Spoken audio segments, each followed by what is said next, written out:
This is my Mauser again, and of course this is the Austrian spy weapon, so you can get an idea between the size difference.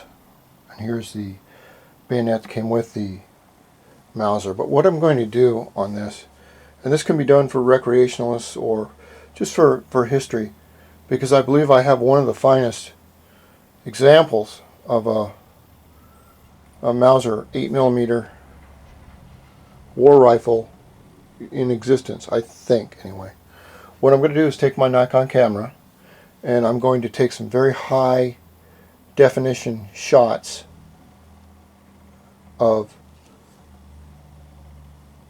all pieces of the rifle and all areas, and then I will put them on my computer and then use this camera to see if I can get some better pictures. Now, one thing I wanted to point out about this before I start, the weapon does have numbers all over it. But remember, we're looking at it through our 2010 point of view. Well, why didn't you get one with all the numbers that matched? Well, let's go back to 1944. You're 20 years old. You're in the Army. You could die the next day. Do you have access to all of Mauser's records? No. Does anyone? Probably not. Do you know how many Mausers were made? No. Do you know how many went to foreign armies? No. Do we know what the lettering system meant back then? No one did. What these kids did, they were 20 years old in Germany. They were collecting souvenirs. My uncle went into an armory. He found the best example of the best rifle. He actually brought 3 of them back. I know one of them was converted to a hunting rifle, but I don't know where the other one went. And if I could get a hold of it, I'm sure that it's probably in this kind of condition, because both my uncles are very, very old, in their 90s now. So as a young man, my uncle brought back 3 of these, one for each of his brothers. And I'm going to take pictures of all the numbering. This spy weapon has numbering and everything on it, but I can't show you too much about it because it's confidential. But I want to see the numbers here. On this one it has 6971. On the other side it says Carl Eichhorn, and then right up here on the other side it has the letters 39. And I believe 39 was probably the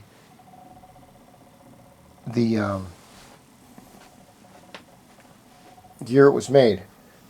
Now, on this one, I took a magnifying glass, and this sheath, and then I'll just stop this thing. It has the letters COPPA period, M period, B, and then a capital H period, and then 1940 underneath it that I can see. Now down here on this, we know that the Germans always like to letter things. I took a magnifying glass, and from what I can see on this numbering, it says N34253 on this metal scabbard. I don't know what any of this means, but neither did the boys, the doughboys over there at the time didn't know what any of this meant. So for anyone to say, well, you don't have one that all the numbers matched, we don't know how many of these rifles were made with numbers matched. Nobody knows, because we just don't know. So I'm going to take some really high resolution pictures of every aspect of the gun, and recreationists can use it. The ones that do their paper things, paper guns, and also I just want to do it for posterity because it is 1937. It would be 74 years old in January. Okay, I'm going to take some good pictures. This will give you an idea what the gun looks like close up and personal. And this is the Austrian spy weapon right here. And this is the bayonet for the gun. So we can get this going here. Come on, come on. And there's a classified gun right there.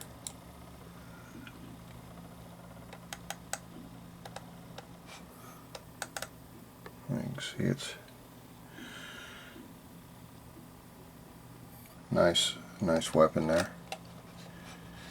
Now this is about the Kar 98. This here is the one side of the bayonet. As you can see with the striations in the steel, how it was made, and how it's never been used and it's never been sharpened.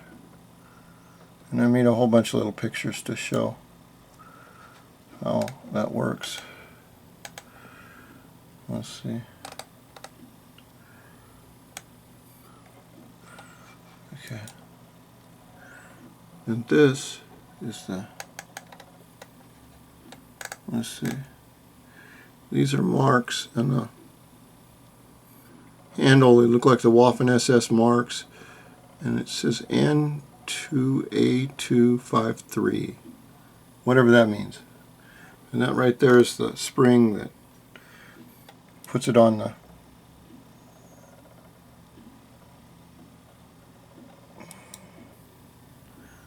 and then this one, it says Carl Eichhorn. I believe Carl Eichhorn was a favored blade. He was a very good blade maker. This here is the blade.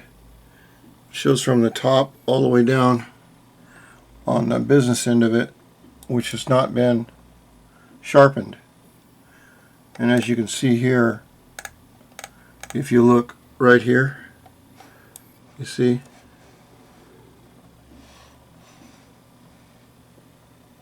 where you can see how well that blade was made. I put it up against there. I'm practicing on these pictures to get really good close pictures. There's the bayonet again. There's another good shot of it. As you can see here, you can see all the way across the edge and all the way over here.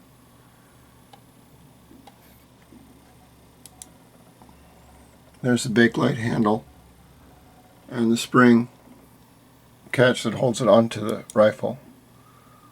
There it is again. And here are some of the explosive mercury tip shells that I used for taking out a shark one time. And there is the flare attachment, also the silencer attachment, and the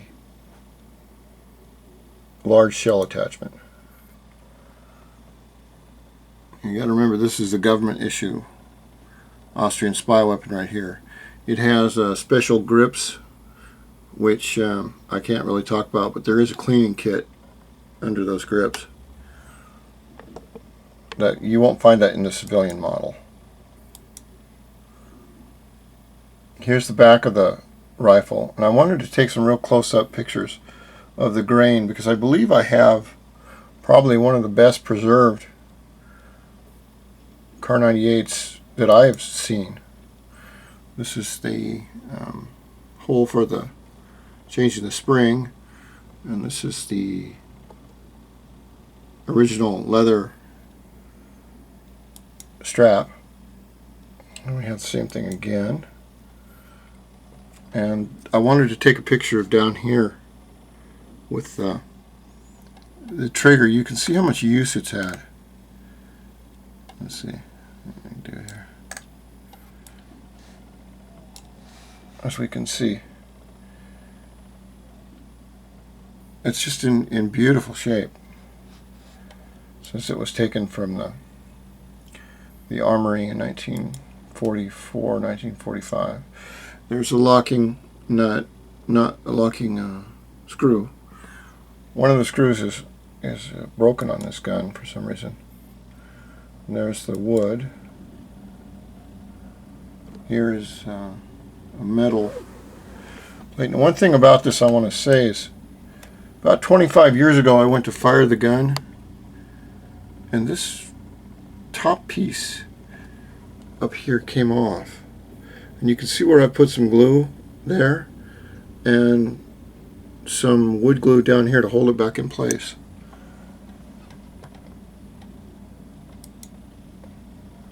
And there's the first ring and the second ring. And here's the, I don't know what that is, but you can see what good condition the bayonet lug is in. You can see just how well, that's what they look like. And here's the muzzle. This is the stock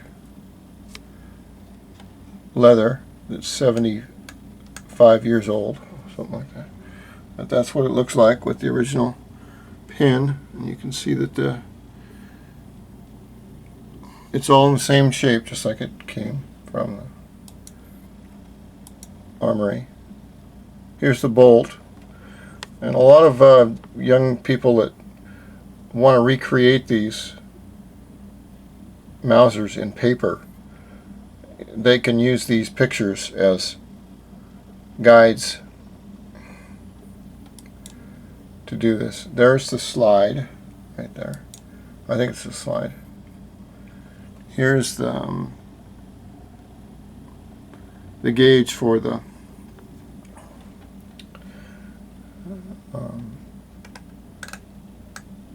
just in case you want to shoot long distance. Here's the bottom. There are no markings on the bottom at all. No, nothing. Here's the original strap with the original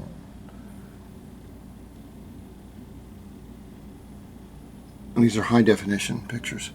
The original metal, there is no scratches against the wood or anything. It's never, the gun was never, the weapon was never used. Here's the locking nuts on the front. This has been, something has been done to that. But if you look all the way around this bottom piece, you can see that it's never been used, never been dropped in the mud or driven to the snow or anything like that.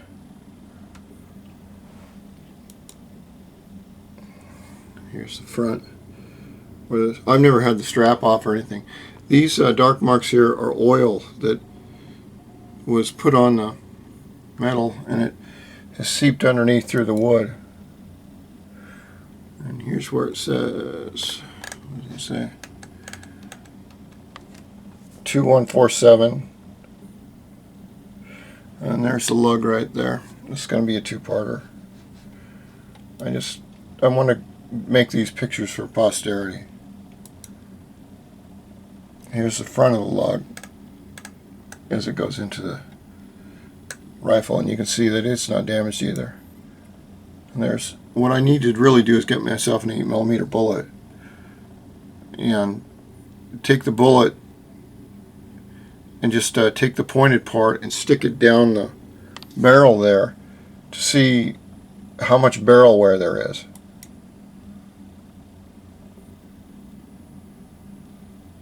Okay, this will be the next video.